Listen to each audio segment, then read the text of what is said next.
жылдың ақпан айының 18-21 аралығында республикалық масштабта қауіпсіз жол жедел профилактикалық іс-шара өткізілді. Іс-шараның басты мақсаты жол қозғалысын алдын алу және болдырмау.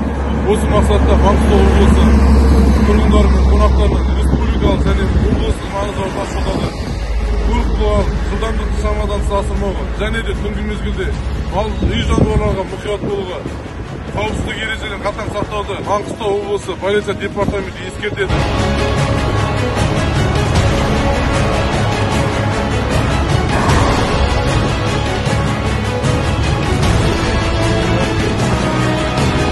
Осы орайда Маңғыстау облысы полиция департаменті патрульдік полиция ротасы күшейтілген күйде қызмет атқаруда.